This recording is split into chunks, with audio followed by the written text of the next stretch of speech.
नमस्कार मित्रांनो, आज आपण पाहूयात लेखक जीवन साळोखे लिखित मी यशस्वी होणारच या पुस्तकातील स्मरणशक्तीचे दृढीकरण हा लेख।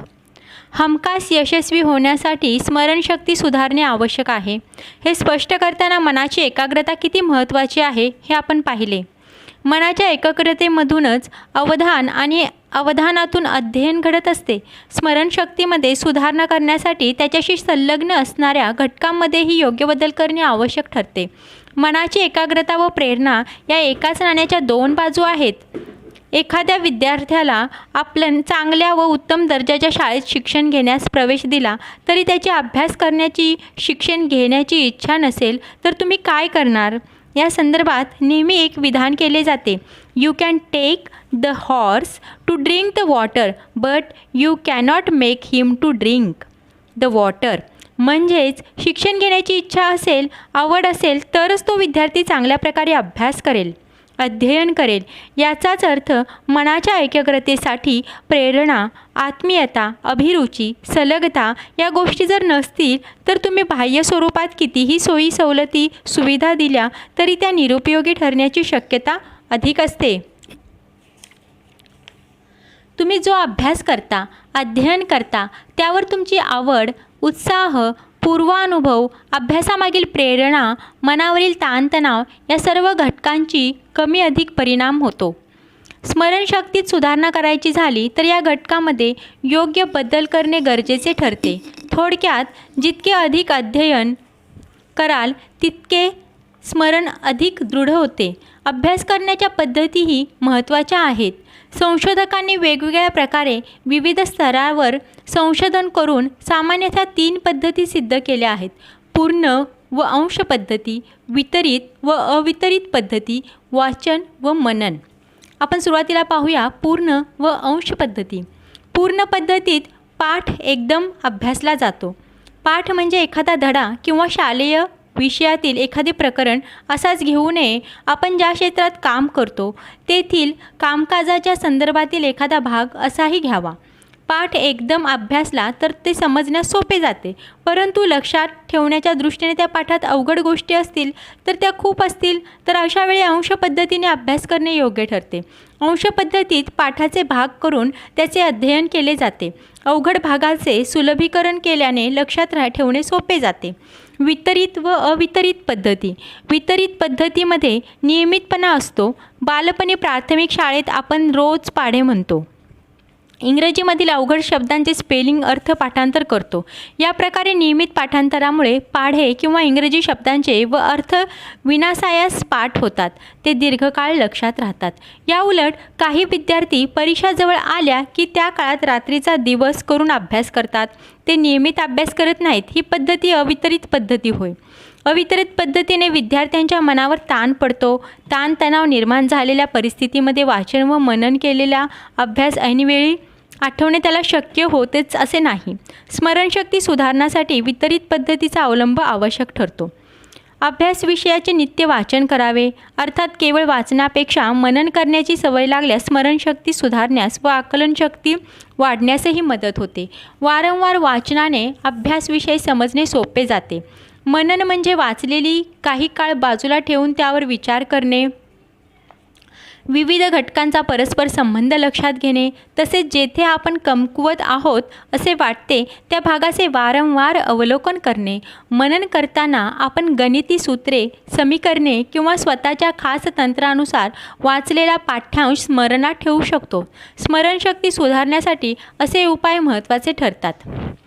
स्मरणशक्ती सुधारण्याचा एक निश्चय केला की यापूर्वी सांगितल्याप्रमाणे स्वतंत्र विकसित करू शकतो। उदाहरणार्थ, इंद्रधनुष्यामध्ये 7 रंग समाविष्ट असतात: ता, ना, पी, ही, नी, पा, जा। या 7 रंगाची आद्याक्षरे लक्षात ठेवून आपण इंद्रधनुष्यातील 7 रंगांची नावे किंवा प्रकाश ज्या 7 रंगांचा मिळून बनला आहे ते रंग लक्षात ठेवू शकतो। मला आठवते, 7 रंगांच्या नावाची ही आद्याक्षरे लक्षात ठेवण्यासाठी जा, ता, ना, ही, पा, नी, पी अशा क्रमाने पाठ करण्याचा सराव प्राथमिक शाळेत आम्ही उपयोगात आणला होता। इतकेच नाही तर पाढे पाठ करताना विशेषतः पाटीवर किंवा वहीवर लिहिताना एक टेक्निक वापरले होते। आता बघा, 29वा पाढा पाठांतरास अवघड, मात्र लिहिण्यासाठी आम्ही एक सोपी पद्धती वापरली होती. प्रथम 29मधील 2 हा अंक लिहिला आणि त्याच्या खाली क्रमाने 3च्या फरकाने 5, 8, 11, 14 ते 29पर्यंत अंक लिहिले. शेवटच्या 29वर 0 ठेवून उलट्या क्रमाने 1 ते 9पर्यंत अंक लिहिले. या तंत्राने 29चा पाढा वेगाने लिहिणे शक्य झाले. मग भलेही पाठांतर करून म्हणता आला नाही तरी चालेल. अर्थात ही पद्धत 100% योग्य नसली तरी पुढे 29चा पाढा म्हणणेही सोपे झाले, अर्थात तो सरावामुळेच. हीच तंत्रे इंग्रजी भाषेतील अवघड शब्दांची स्पेलिंग पाठ करताना वापरली.